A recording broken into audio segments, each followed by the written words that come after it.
Constitutional code تجویز کی گئی ہے۔ آرٹیکل 59 میں ممبران کی مدت کی وضاحت شامل ہے۔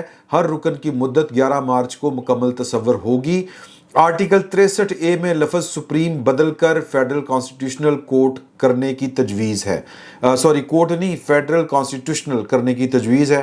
آرٹیکل 68 میں پارلیمانی بحث کے حوالے سے فیڈرل کانسٹیٹیوشنل کوڈ کا ذکر شامل ہے۔ آرٹیکل 243 میں مجوزہ ترامیم کے مطابق صدر مملکت وزیر اعظم کی advice per chief of army staff کا تقرر کریں گے۔ Chief of army staff chief of defence forces بھی ہوں گے، یعنی کہ پہلے یہ جو عہدہ ہے یہ تبدیل کر دیا جائے گا۔ یہ جو چیف تھے نا جی، کیا تھا، chairman joint chiefs of staff committee, اس سے تبدیل کر دیا جائے گا۔ پہلے جب یہ عہدہ بنایا گیا تھا تو اس کے جو سربراہ ہوتے تھے، یہ کبھی جو سب سے سینئر ہوتے تھے فوج کے اندر، تینوں مسلح افواج میں، وہ اس کے سربراہ لگ جایا کرتے تھے۔ مجھے آج بھی یاد ہے کہ پاکستان کی فوج کی طرف سے جو بڑی فوج ہے، جنرل شمیم عالم صاحب ایک ہوتے تھے۔ تو اس طرح یعنی فضائیہ کے بھی رہے، فوج کے بھی رہے، اور جو نیوی کے بھی اس کے سربراہ رہے، لیکن اس کے بعد آہستہ آہستہ یہ اس عہدے سے جو ہے وہ ایئر چیف کو، اور پھر اس کے بعد بے شک وہ سینئر بھی کیوں نہ ہوں، پہلے سینیارٹی تھی کہ تینوں فوجی سربراہان میں سے جو سینئر ہوتا تھا اس کو chairman joint chief of staff committee لگا دیا جاتا تھا، اور اس عہدے کو کریٹ کرنے کا مطلب یہ تھا کہ یہ مسلح افواج کا سربراہ ہوگا، تینوں فورسز کا سربراہ ہوگا۔ لیکن پھر آہستہ آہستہ اس کو اس پر کاٹ دیے گئے، چیزیں جو ہیں وہ نیرو کر دی گئیں، اور پھر آہستہ آہستہ اس میں جو ہے وہ دونوں جو افواج ہیں، نیوی اور فضائیہ، اس کو سائیڈ لائن کے اوپر کر دیا گیا۔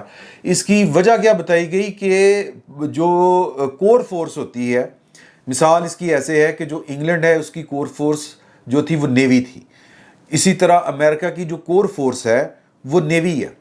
کیوں نیوی ہے؟ کیونکہ ان کی ضروریات اس طرح کی ہیں کہ ان کے پاس جو کور فورس ہوگی تینوں مسلح افواج میں، پیدل فوج، پیادہ فوج جس کو کہتے ہیں، بری فوج جس کو کہتے ہیں، دوسری فضائیہ، تیسری نیوی۔ چونکہ امریکہ جو ہے وہ اس کا قریب و جوار میں اپنے ہمسایہ میں کوئی دشمن نہیں تھا، تو لہٰذا ان کا جو فوکس تھا وہ نیوی کے اوپر تھا۔ پاکستان ایک ایسا ملک ہے جہاں پر یہ سیکیورٹی سٹیٹ بھی ہے، اس کے دشمن اس کے ارد گرد موجود ہیں، اس کی سلامتی کے خطرات اس کے ہمسایہ یا اس کے جغرافیہ جو ہے وہ اس کے نزدیک ترین موجود تھے۔ امریکہ اور جو برطانیہ تھے، انہوں نے تو پوری دنیا کو ٹارگٹ کیا ہوا تھا کہ قرب و جوار میں ان کے کوئی اتنی دشمنی نہیں تھی سیکنڈ ورلڈ وار کے بعد۔ تو خیر، نقطہ میں جو پیش کرنا چاہتا ہوں، یا جو اس کے اوپر استدلال دیا جاتا ہے کہ جو کور فورس ہوتی ہے وہ کسی بھی ریاست کو درپیش چیلنج اور خطرات کی بنیاد کے اوپر فیصلہ کیا جاتا ہے کہ ان کی کور فورس کون سی ہوگی۔ تو پاکستان کی کور فورس جو ہے وہ بری فوج ہے، تو لہٰذا جو کور فورس ہوتی ہے باقی اس کے سپورٹنگ آرمز ہوتے ہیں، یہ فلسفی پیش کی گئی، اور پھر کہا گیا کہ اس لیے جو تینوں افواج کا سربراہ ہونا چاہیے وہ تو کور فورس کا سربراہ ہونا چاہیے۔ یہ اس فلسفی کے تحت پھر یہ جو chairman joint chiefs of staff committee ہوتے تھے وہ پھر مسلح، یا کہیں کہ مسلح افواج میں سے بھی بری فوج کا سربراہ لگتا آ رہا ہے پچھلے کافی عرصے سے۔ تو اب یہ عہدہ تبدیل کر کے جو آرمی چیف ہوگا وہی کیا ہوگا جی، چیف آف ڈیفنس فورسز ہوگا۔ اب 27 نومبر سے chairman joint chiefs of staff committee کا عہدہ ختم کرنے کی تجویز ہے، اور وزیر اعظم آرمی چیف کی سفارش پر نیشنل اسٹریٹجک کمانڈ کے سربراہ کا تقرر کریں گے۔ Field marshal of air force اور ایڈمرل آف فلیٹ کا رینک، مرات اور وردی تا حیات رہیں گے۔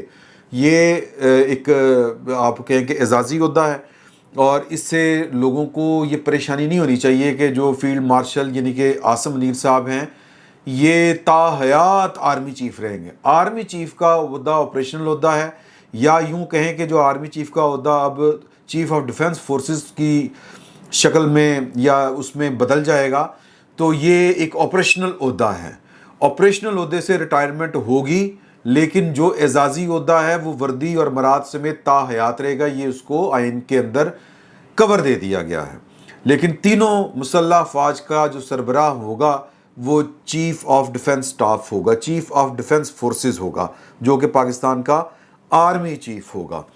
تو بہت سے لوگ جو ہے، اب یہاں پر ایک تھوڑا سا ایک ٹوسٹ ہے کہ 27 نومبر کو یہ جو عہدہ ہے جو نیا کریٹ ہو رہا ہے، اس کی اپوائنٹمنٹ جس طرح کہا گیا ہے کہ وہ صدر مملکت وزیر اعظم کی ایڈوائس کے اوپر اس کی اپوائنٹمنٹ کریں گے، کیا یہ 2025 سے اس کا آغاز ہوگا اور کیا یہ 3 سال کے لیے ہوگا، 5 سال کے لیے ہوگا؟ یہ ایک ٹوسٹ ہے۔ میری اطلاع کے مطابق یہ عہدہ 5 سال کے لیے ہوگا، نئی اپوائنٹمنٹ ہوگی اور یوں عاصم منیر صاحب 2030 تک اس عہدے کے اوپر فائز رہیں گے، قانونی طور کے اوپر، آئینی طور کے اوپر۔ اب جٹ کی بات آگے چل کے کریں گے۔ اسی طرح جو آگے بیان کیا جا رہا ہے وہ ہے آرٹیکل 78 میں ترمیم، متعلقہ پیراگراف میں فیڈرل کانسٹیٹیوشنل کورٹ کا ذکر شامل کرنے کی تجویز ہے۔ آرٹیکل 81 میں ترمیم، دونوں پیراگراف میں عدالت کا اضافہ تجویز ہے۔ مجوزہ ڈرافٹ کے مطابق آئینی عدالت جو ہے وہ ابتدائی طور کے اوپر 7 ججز پر مشتمل ہوگی۔ آرٹیکل 93 میں تبدیلی، لفظ 5 کی جگہ 7 کرنے کی تجویز شامل ہے۔ آرٹیکل 100 میں ترمیم، لفظ سپریم کی جگہ وفاقی آئینی شامل کرنے کی تجویز ہے۔ آرٹیکل 114 میں ترمیم کے دوسری بار آنے والے لفظ کے بعد عدالت کا نام شامل، یہ بڑی ٹیکنیکل باتیں، شامل کرنے کی تجویز ہے۔ آرٹیکل 165A میں ترمیم بھی مجوزہ ڈرافٹ کا حصہ ہے۔ آرٹیکل 165A میں دوسرے مقامات پر فیڈرل کانسٹیٹیوشنل کورٹ کا اضافہ تجویز کیا گیا ہے۔ سرکاری اخراجات اور عدالتی دائرہ کار سے متعلق حوالوں میں تبدیلی۔ آرٹیکل 175 میں ترمیم بھی ایجنڈے کا حصہ ہے۔ آرٹیکل 175 کی تعریف میں federal constitutional court of Pakistan کا ذکر شامل کرنے کی تجویز ہے۔ آرٹیکل 175A میں بڑی تبدیلیاں کر دی گئیں۔ عدالتی تقرری کے طریقہ کار میں فیڈرل کانسٹیٹیوشنل کورٹ کا کردار شامل کرنے کی تجویز ہے۔ Chief justice federal constitutional court کو جوڈیشل کمیشن میں نمائندگی ملنے کی تجویز ہے۔ جوڈیشل کمیشن کی تشکیل 9 سپریم کورٹ اور فیڈرل کانسٹیٹیوشنل کورٹ کے سینئر ججز شامل کیے جائیں گے۔ اس میں اعلیٰ عدلیہ میں ججوں کی تعیناتی کے لیے آرٹیکل 175A میں ترمیم کی تجویز۔ وفاقی آئینی عدالت کے چیف جسٹس جوڈیشل کمیشن کے ممبر ہوں گے۔ سپریم کورٹ کے چیف جسٹس بھی جوڈیشل کمیشن کے ممبر ہوں گے۔ سپریم کورٹ اور وفاقی آئینی عدالت نے سینئر ایک جج بھی جوڈیشل کمیشن کے ممبر ہوں گے۔ 27ویں ترمیم، آئینی ترمیم 100 موٹو اختیارات اس کے تحت ختم کرنے اور آرٹیکل 184 مکمل شک ختم کرنے کی تجویز ہے۔ 27ویں آئینی ترمیم میں سپریم کورٹ سے 100 موٹو کے اختیارات واپس لینے کی تجویز ہے۔ سمجھ رہے ہیں نہیں؟ 184 سپریم کورٹ آف پاکستان سے فارغ، اب یہ جو ہے وہ کانسٹیٹیوشنل کورٹ کی طرف جائے گا۔ وہ جو ہوتا تھا نا کہ وہ کمپلیٹ جسٹس کے نام کے اوپر وہ جو ہنیر مچایا کرتے تھے بادشاہ سلامت، وہ سارے کا سارا ڈرامہ ختم۔ اچھا جی، وفاقی آئینی عدالت کے چیف جسٹس اور سپریم کورٹ کے چیف جسٹس آئینی عدالت یا سپریم کورٹ کے کسی جج کو مشترکہ طور پر 2 سال کے لیے نامزد کر سکتی ہے۔ وفاقی آئینی عدالت کے ججز کی تعداد ایکٹ آف پارلیمنٹ یا صدر کی منظوری سے کیا جائے گا۔ ٹھیک ہے جی، یہ تعداد جو ہے وہ ایکٹ آف پارلیمنٹ کے ذریعے آگے پیچھے ہو سکتی ہے۔ وفاقی آئینی عدالت کے جج کا پاکستانی شہری ہونا لازمی قرار دینے اور وفاقی آئینی عدالت کے جج کے لیے 68 سال عمر کی حد مقرر کرنے کی تجویز ہے۔ آئینی عدالت میں 20 سال وکالت کا تجربہ رکھنے والا وکیل جج بننے کی اہلیت رکھ سکے گا۔ 27ویں آئینی ترمیم سے قبل مفاد عامہ کے تمام مقدمات جو آئینی بینچز میں زیر سماعت تھے خود کار طور پر وفاقی آئینی عدالت میں منتقل ہو جائیں گے۔ تو اب یہ بہت لمبی چوڑی تجاویز ہیں۔ 243 میں ترمیم شامل ہیں۔ Joint chief of staff committee کا عہدہ 27 نومبر 2025 سے ختم تصور کیا جائے گا۔ وزیر اعظم آرمی چیف کی سفارش پر کمانڈر نیشنل اسٹریٹجک کمانڈ کا تقرر کریں گے۔ تقرر پاکستان آرمی کے ارکان میں سے ہوگا جس کی تنخواہ الاؤنسز مقرر کی جائے گی، یعنی کہ یہ ایک نیا عہدہ ہے۔ اور وفاقی حکومت فوجی افسر کو فیلڈ مارشل، ایئر مارشل یا ایڈمرل چیف کے رینک پر ترقی دے سکے گی۔ یونیفارم اور مراد تاحیات رہیں گی۔ فیلڈ مارشل، ایئر مارشل اور ایڈمرل چیف بطور ہیروز تصور ہوں گے۔ تینوں کو آرٹیکل 47 کے بغیر نہیں ہٹایا جا سکے گا۔ تو اب اگر اس کا ہم تھوڑا سا جھٹکا تجزیہ کریں تو سر کل ملا کے یہ ساری ایکسرسائز کا مطلب یہ ہے کہ جو صاحبان جیل میں ہیں، جو پروجیکٹ عمران خان تھا، یہ سارے کام اس کو انڈو کرنے کے لیے ہو رہے ہیں اور آگے سے کاموں کو سیدھا رکھنے کی ایک اپنی طرف سے کوشش ہے۔ اللہ کرے کہ یہ کوشش کامیاب رہے اور کوئی مزید جو ہے وہ اس پنڈورا باکس سے وہ جو پروجیکٹس بنانا، پروجیکٹ لانچ کرنا، وہ کوئی نئی چیز سامنے نہ آ جائے۔ یہ جو وفاقی فیڈرل کانسٹیٹیوشنل کورٹ ہے، جو آئینی عدالت ہے، اس کا خواب جو ہے وہ پاکستان پیپلز پارٹی یعنی کہ بینظیر بھٹو صاحبہ اور نواز شریف صاحب نے مل کے دیکھا تھا، تو لہٰذا اب یہ موقع تھا کہ اس خواب سے فائدہ اٹھایا جائے، اس کو تعبیر دی جائے۔ اور جھٹکی بات میں بار بار جو کہہ رہا ہوں تو کریں، وہ یہ ہے کہ پاکستان کی اعلیٰ عدلیہ میں پروجیکٹ عمران خان کی وجہ سے یا اس کو بچانے اور چلانے کے لیے جو تقرریاں کی گئی تھیں وہ گلے پڑیں۔ پھر جو 6 جج انقلابی ہوئے تھے، اب یہ جو تقرر اور تبادلے جو اختیارات جو ہیں وہ دے دیے گئے ہیں صدر وزیر اعظم کو، پارلیمانی کمیٹی کو، یہ ان ججوں کو تبدیل کرنے سے میرا خیال ہے کہ اس کے لیے استعمال ہوں گے وہ جو اسلام آباد ہائی کورٹ میں بیٹھ کے جو اپنا پولیٹیکل ایجنڈا چلا رہے تھے، ان ججوں کو دیگر ہائی کورٹس میں اب بھیجا جائے گا۔ جس طرح ڈوگر صاحب کو اسلام آباد ہائی کورٹ لایا گیا تھا اور وہ کیا نام تھا، عمر فاروق صاحب کی جگہ کے بعد، تو اسی طرح یہ جو اس وقت سینئر فن بن کے بیٹھے ہوئے ہیں، میں فن کہنے لگا تھا، تو بن کے بیٹھے ہوئے ہیں، اب ان کو لاہور ہائی کورٹ یا ایسی عدالتوں میں ٹرانسفر کیا جائے گا جہاں پر وہ جونیئر موسٹ ہوں، یعنی کہ ان کے چیف جسٹس بننے کا امکان باقی نہ ہو۔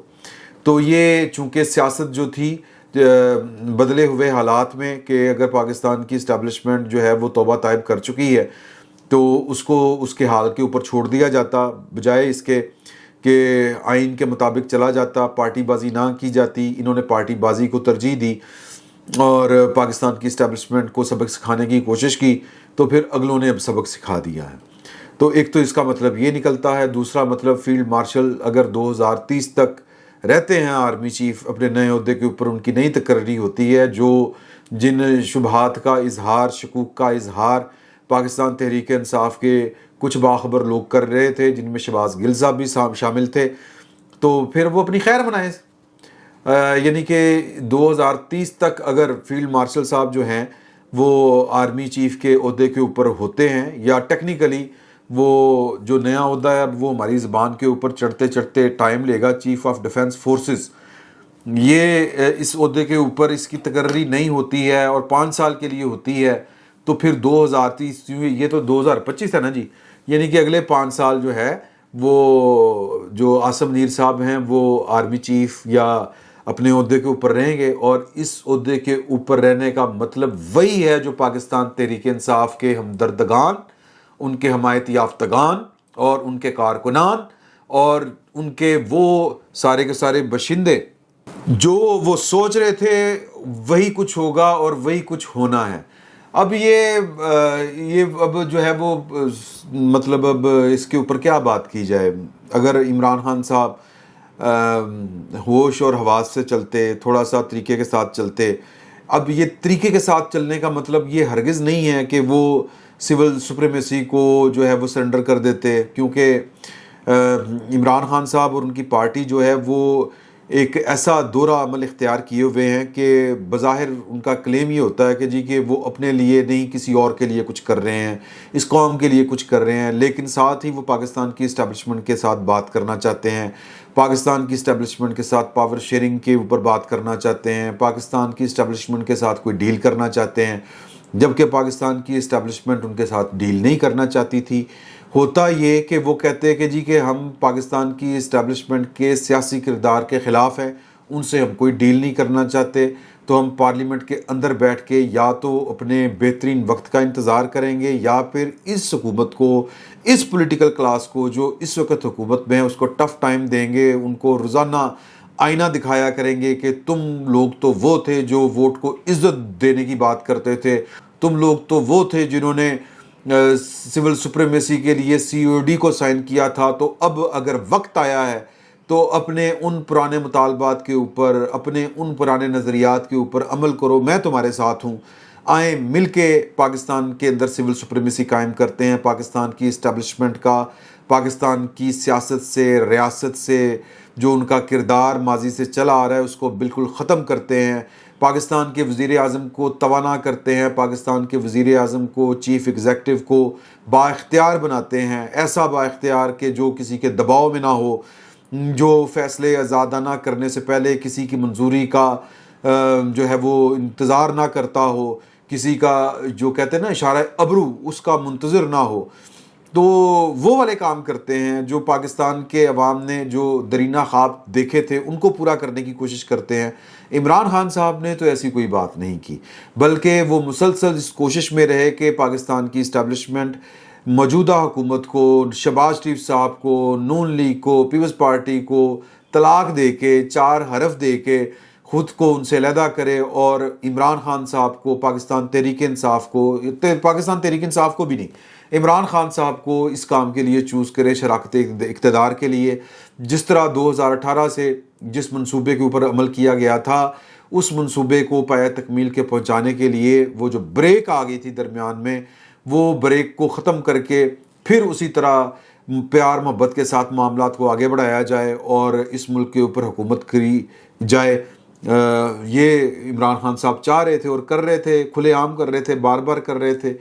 اب اگلے راضی نہیں تھے اس بات کے اوپر، وہ جان چھڑانا چاہ رہے تھے، تو پھر طریقہ انہوں نے ڈھونڈ لیا۔ جٹ کی بات یہ ہے کہ عمران خان صاحب جو ہیں وہ اگر یہ ترمیم جو ہے وہ 27 نومبر سے پہلے منظور ہو گئی تو اس کا دوسرا مطلب یہ ہوگا کہ وہ مزید کم از کم 10 سال کے لیے جہاں ہے جیسے ہے کہ بنیاد کے اوپر وہیں رہیں گے جہاں پر وہ ہیں، اور چونکہ وہ کوئی انقلابی سیاست کر نہیں رہے تھے تو جو وہ سیاست کر رہے تھے وہ ان کے الٹ گلے پڑی ہے اور وہ ان کے گلے پڑتی رہے گی۔ اب بیٹھ کے یہ جو ہے نا جی دانشور وہ سوچتے رہیں کہ یہ فلانی بات مقبول لیڈر، یہ لیڈر، وہ لیڈر، اگلے نے سر مکو ٹھپ دیتا۔